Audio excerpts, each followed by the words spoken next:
Este pasaje nos va a hacer entender sombras proféticas que son muy significativas. Estas sombras proféticas tienen que ver con el altar, el templo y el oro. Estas tres cosas representan algo en la Biblia, y por eso es que Jesús reprende a esta gente, porque Él está dándole importancia a lo que verdaderamente representa. Le dije que iba a ir rápido, así que voy a ir rápido con esto para que usted tenga el concepto de a dónde queremos llegar.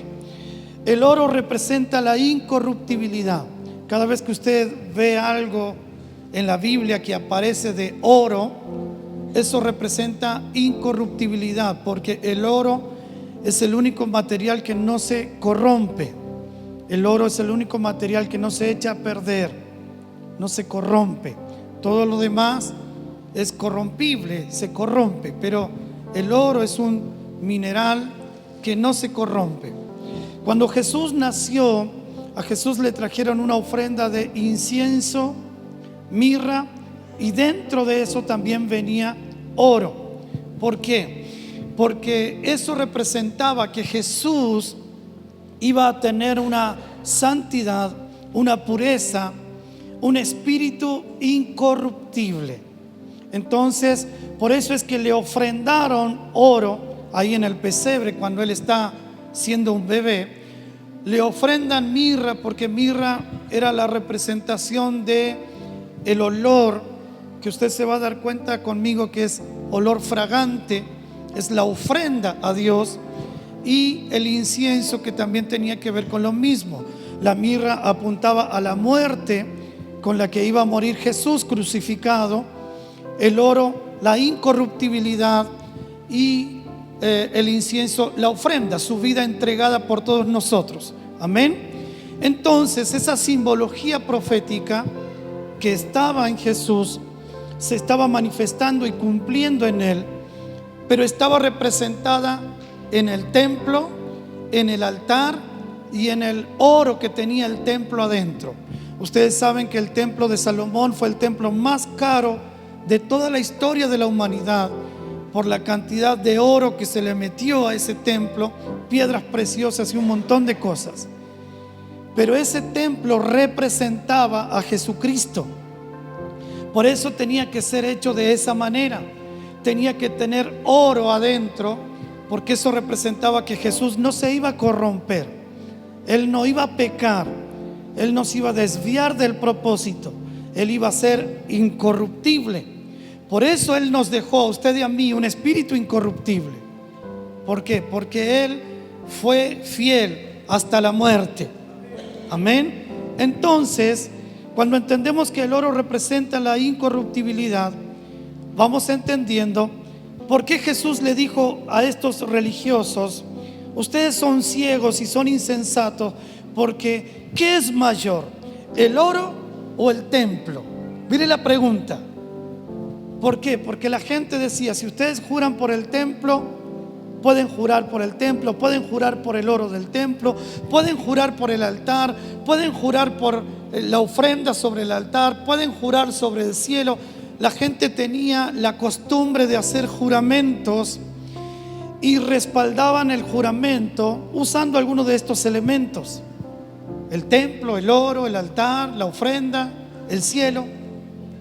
Ve usted, el Señor le dice: no es el oro mayor que el templo, porque el templo es lo que santifica al oro. Ahora, oro representa purificación y representa incorruptibilidad, por lo tanto oro representa santidad. Decirle al que está al lado tuyo: oro representa santidad. Entonces usted puede vivir en santidad por causa de que oro representa santidad. Y el templo representa lo humano, representa lo carnal. A ver, pellizcalo al que está al lado tuyo, a ver si es de carne.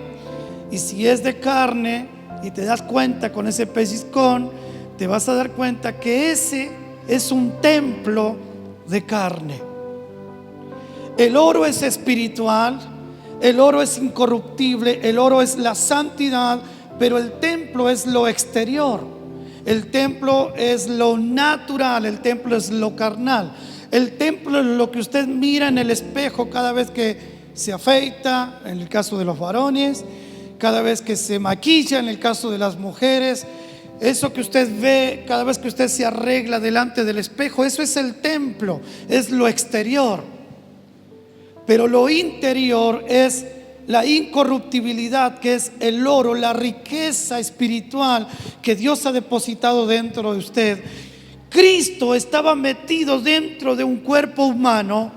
Cristo, como la incorruptibilidad de Dios, estaba metido dentro de un ser llamado Jesús. Jesús es el Cristo porque lo incorruptible de Dios se metió a la vida de Jesús, y ahora Jesús es el templo, pero Cristo es el oro del templo. Cristo es lo incorruptible, la simiente que no se corrompe como la simiente de Adán. Esa simiente que no se corrompe, que es Cristo, estaba en la vida de Jesús, y la obediencia de Jesús hacía que eso pudiera compenetrarse, pudiera amalgamarse, pudiera Cristo y Jesús hacerse un solo ser, un solo Dios, porque ahí estaba el templo y el oro habitando en un solo ser llamado Jesucristo. ¿Se da cuenta? Usted tiene la naturaleza incorruptible en usted, pero usted habita en un cuerpo de carne. Hermanos, si ese cuerpo de carne se cansa, ese cuerpo de carne se fastidia, ese cuerpo de carne se enoja, ese cuerpo de carne tiene debilidades, ese cuerpo de carne tiene un montón de cosas difíciles para afrontar, pero usted tiene a Jesucristo dentro de usted, que es el tesoro puesto en vasos de barro. Usted es un vaso de barro, pero Cristo en usted es el tesoro que puede hacer que todo tu ser espiritual, emocional y carnal sea un solo ser con Dios. Amén. ¿Cuántos lo creen? Entonces, cuando a Jesús le trajeron el cargamento de oro en su nacimiento, estaban diciendo: este hombre, aunque es humano, va a ser incorruptible. Aunque es humano, no se va a corromper. Aunque tiene debilidades, aunque se va a cansar, aunque su alma se va a angustiar, no se va a corromper. Amén. Entonces, ese es el material incorruptible para edificar la obra de Dios. ¿Cómo usted edifica su vida? Con este material incorruptible que tiene que ver con obediencia a Dios. Entonces, Jesús es el que dice: derriben este templo y yo en 3 días vuelvo a levantarlo. Porque estaba hablando de un templo que no era el templo material, era su cuerpo. Él estaba diciendo: si ustedes me matan y me destruyen en una cruz, al 3er día yo voy a resucitar. El templo lo voy a volver a levantar. Del sepulcro, de la muerte, yo resucito y vuelvo a levantar el templo. No estaba hablando de la destrucción del templo de los judíos. No estaba hablando del 3er templo de los judíos que se tiene que levantar todavía. Porque hay gente que tiene más fe en el 3er templo de los judíos que en Cristo mismo, que es el templo de Dios.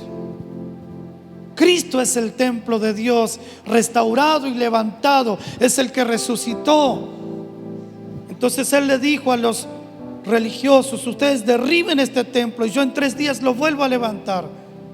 Porque Cristo no solo es el templo, Cristo también es el oro en el templo, pero Cristo también es el altar y es la ofrenda sobre el altar.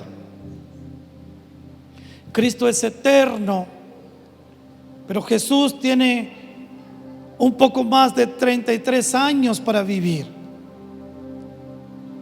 Cristo viene desde la eternidad, pero Jesús nació un día y murió otro día en la cruz. Ese Jesús era limitado, era pasajero en la tierra. En la tierra y en su carne, Él tenía que nacer y tenía que morir. Pero Cristo es eterno, era Dios mismo, y el Verbo se hizo carne y habitó a Jesús. Entonces Jesús tenía una vida eterna en Él, como usted y yo la tenemos. Usted tiene una vida eterna por causa de su fe. Aunque tu cuerpo es pasajero, sos de carne, aunque sos un templo carnal, la vida que te habita, la vida de Cristo es eterna, y esa no es pasajera. Entonces usted estaba representado por Jesús. Yo estaba representado por Jesús. Jesús nos representó a usted y a mí, seres de carne, pero con un espíritu y una fe que podían vivir lo eterno, lo espiritual, a través de la fe. Entonces Jesús es el templo, es el oro, es la gloria que habita el templo, y eso representa la plenitud de Dios. Usted recibió a Jesucristo en su corazón, por lo tanto usted es el templo de Jesucristo. Jesucristo habita en usted. Usted le ha recibido, y si usted no ha hecho eso, hoy es una buena oportunidad para que usted pueda hablar con Dios, pedir ayuda, pedir que alguien le guíe en una oración, para que usted pueda darle la oportunidad al Señor de habitar en usted y de transformar toda su realidad, toda su vida, toda su existencia.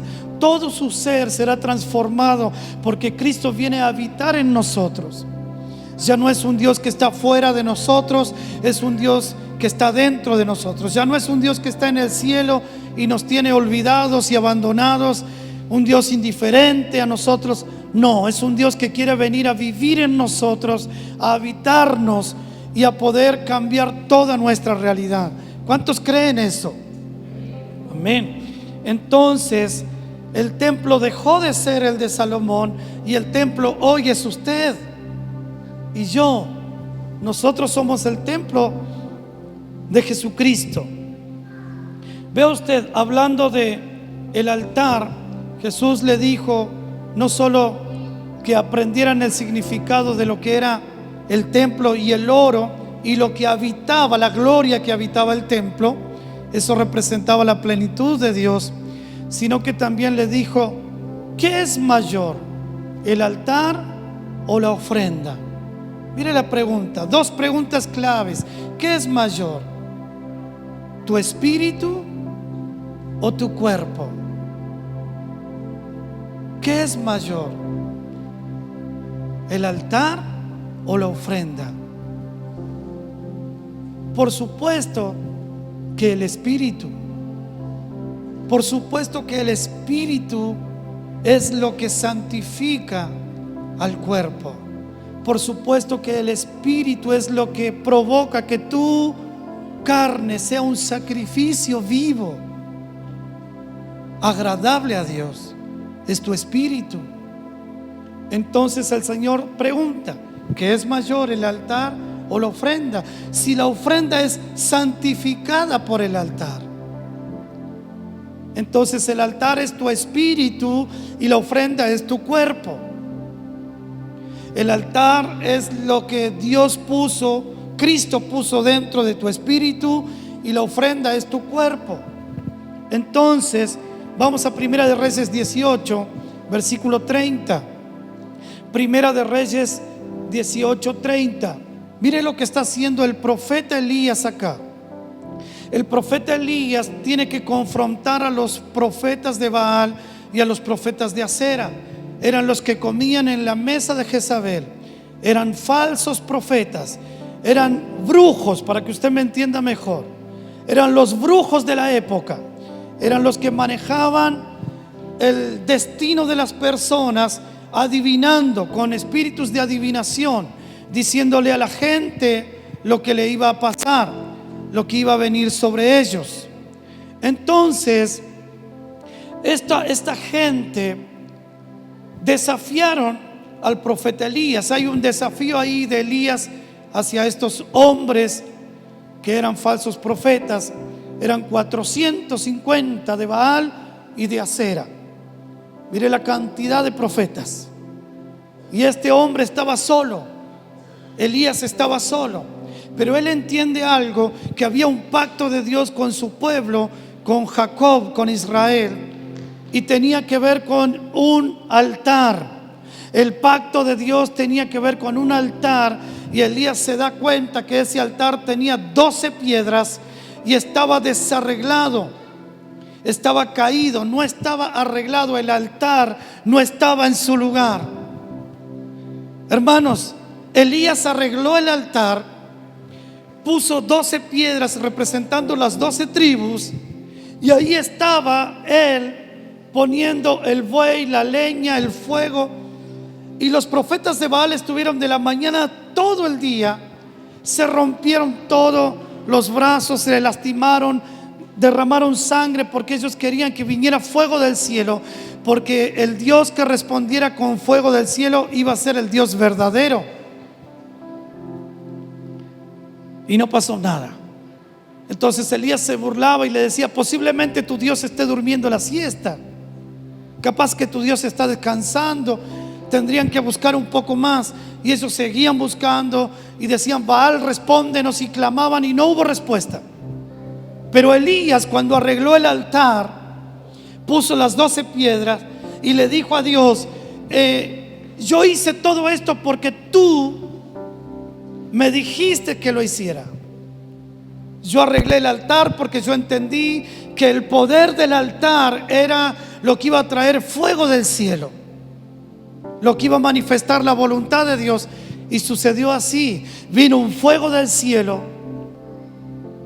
se llevó toda la ofrenda, todo el buey que había sido trozado, y todo eso era representativo, porque el profeta Elías lo que estaba haciendo era representar que iba a venir un altar llamado Jesucristo y una ofrenda llamada Jesucristo, que iba a restaurar no solo a un solo pueblo, sino a toda la humanidad. Le iba a ser demostrado el amor de Dios y ese fuego celestial que tiene que ver con el Espíritu Santo que usted posee. Eso representaba el altar de Elías. No todo el mundo se daba cuenta, no toda la gente lo percibió, pero en el antiguo pacto el altar profético de Elías fue el mensaje de Dios a toda la humanidad. Este altar que estamos leyendo la historia era el mensaje de Dios para toda la humanidad, diciéndole: voy a traer un altar y voy a traer una ofrenda que va a ser por toda la humanidad. Por eso Jesús pregunta: hipócritas, necios, ¿no se dan cuenta lo que significa el altar? ¿No se dan cuenta lo que significa la ofrenda? A los religiosos el Señor le dice: ustedes no tienen ni idea que ustedes deberían ser el altar y ustedes deberían ser la ofrenda. Decirle al que está al lado tuyo: vos sos el altar y vos sos la ofrenda. Cristo hoy te ha puesto en ese lugar. Cristo hoy te ha posicionado como altar y como ofrenda. Ahora usted se va a dar cuenta. Mire, el altar que fue restaurado por Elías es la representación de que Cristo nos restauró todo gobierno, toda autoridad. Esto representa el altar: gobierno, autoridad, reino. Cristo dijo: yo vine a traer reino. Lo que él estaba diciendo es: yo vine a traer gobierno, yo vine a traer, soy el altar viviente que vengo a manifestar la voluntad de Dios. Entonces el altar fue restaurado por Cristo. Él es el sumo sacerdote que vino a ofrendar su propia vida. Entonces Cristo es el altar y Cristo también es la ofrenda, pero también es el que ofrece. Es el sumo sacerdote. Él es el que está entregándose por toda la humanidad. Es el altar restaurado. Él es el buey que Elías trozó. Todo era representativo. Elías tomó un buey y lo trozó en pedazos. Cristo es ese buey. Lo que representaba a ese buey era el servicio, lo sacerdotal. Ese buey representaba la fuerza. Ese buey representaba el animal de cargas, el que vino a tomar todas las cargas, las tuyas y las mías. Ese es el buey que estaba sobre el altar trozado. Ese era el sacrificio. Cuando Elías estaba trozando el buey, Elías lo que estaba representando ahí era: va a venir Jesucristo, va a ser despedazado, los látigos le van a romper la espalda, las manos van a ser horadadas con clavos en la cruz, una lanza le va a abrir su costado, él va a ser hecho pedazos en la cruz. ¿Por qué? Porque acá yo estoy trozando un buey que lo representa a él, que va a llevar las cargas de todos nosotros.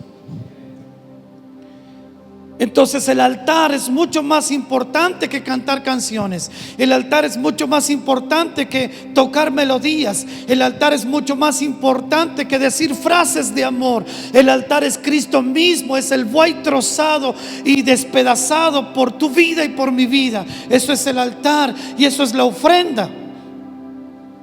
Entonces el buey que es cortado en pedazos sobre el altar de Elías no es otro sino el que vio Ezequiel junto al río. Cuando Ezequiel ve la visión de la gloria de Dios en el río, dice: estoy tratando de discernir qué significa esta gloria. Yo sé que Dios está aquí, pero mientras trato de ver esta gloria, veo que tiene el rostro de un león, pero también tiene el rostro de un cordero. También lo veo como si estuviera el rostro de un hombre, pero a la vez veo que tiene el rostro como si fuera el rostro de un buey. Ezequiel estaba viendo la gloria y dice: estoy viendo el rostro de un buey. Otras versiones dice: era el rostro de un querubín, aluciendo que los querubines tienen rostros de buey. Ahora note usted que es tan importante lo que yo le estoy diciendo esta noche, que usted tiene que saber que el buey despedazado, que es el sacrificio y que es Cristo, hoy está en usted para que usted sea un siervo. Porque la única manera en que usted pueda servir es manifestando la gloria de aquel que fue el buey trozado por usted y por mí. Por eso Él dijo: aprended de mí, que soy manso y humilde de corazón, lleven mi yugo. ¿Sabe por qué Jesucristo dijo: lleven mi yugo? ¿Saben quiénes llevaban los yugos? Los bueyes. Hermanos, los bueyes eran los que llevaban el yugo. Y los bueyes mansos eran los que eran puestos en el yugo junto con los bueyes nuevos que venían con demasiada fuerza, que eran muy ariscos, pero no podían hacer un surco derecho. Entonces cuando se le ponía el yugo al buey, el buey sabía que lo único que se requería era constancia y fuerza, y el buey la tenía. Entonces el buey, ¿qué hacía? Caminaba derecho, lentamente, rompiendo la tierra con el arado atrás de él, y hacían un surco derecho donde podían sembrar después. Pero cuando el buey era joven y tenía demasiada fuerza y era arisco, no era un buey manso, no se podía hacer el surco derecho, quedaba todo torcido, el animal arrancaba para donde él quería. Entonces, ¿qué hacían? Inventaron un yugo donde pudieran estar dos bueyes: el buey viejo, el manso, el que iba a caminar derecho, tranquilo, con todas las fuerzas, y el buey arisco, el que traía toda esa rebeldía encima, y lo ponían en el mismo yugo. Ahí estaba el buey viejo y el buey joven. ¿Y sabe lo que sucedía? El buey viejo le marcaba el paso, le marcaba el ritmo y le marcaba la dirección al buey nuevo, y el nuevo aprendía al lado del buey viejo. Cuando Jesucristo dijo: lleven mi yugo, hagan yugo conmigo, mi carga es fácil, mi carga es ligera. ¿Sabe lo que está diciendo Jesucristo? Yo soy el buey viejo, ustedes son los bueyes nuevos que tienen que venir a hacer un yugo conmigo. Tienen que venir y aprender de mí, porque yo soy manso y soy humilde de corazón, y es la única manera que ustedes van a encontrar descanso para vuestras almas. Tu alma no podrá descansar jamás si no haces un yugo con Cristo.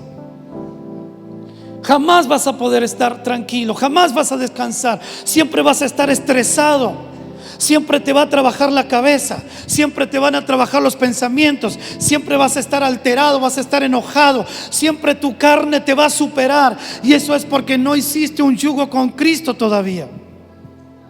¿Por qué te gana tu carnalidad? Porque todavía eres un buey arisco y rebelde, que no has hecho un yugo con Cristo.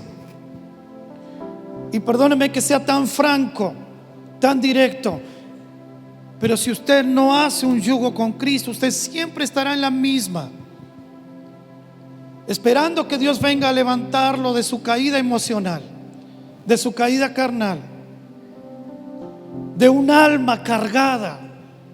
Jesús dijo: hallaréis descanso para vuestras almas. Y la única manera es: hagan yugo conmigo. Déjenme que yo les ayude a llevar las cargas. Déjenme que yo les ayude a hacer fuerza. Déjenme que yo les ayude a romper la tierra, para que todo lo que sembramos tengamos fruto. Eso es lo que está diciendo el Señor. Yo sé cómo hacerlo. Ustedes van a aprender de mí. Hagan yugo conmigo. Amén. Ese buey fue trozado sobre el altar. Ese buey fue hecho pedazos por el profeta Elías para ser puesto sobre el altar. Estamos viviendo tiempos tan acelerados, tanto estrés, tanta preocupación, tanto dolor. La gente está entrando en pánico, no sabe lo que viene, no sabe qué va a ser de nuestro país, de la economía, de la política, de tantas cosas. Estamos en tiempos difíciles, que solo los que hagan yugo con Cristo hallarán descanso para su alma. Usted apoyará su cabeza en su almohada, descansará. El Señor te dará descanso, el Señor te dará provisión, el Señor te dará confianza. Estarás confiado, no estarás con esa carga, no estarás con ese dolor, con esa preocupación. El Señor dice: hagan yugo conmigo. Entonces el altar es Cristo, pero Él es la ofrenda sobre el altar. Cuando Ezequiel vio la gloria y vio al siervo, al que llevaba las cargas, al manso, era Cristo mismo.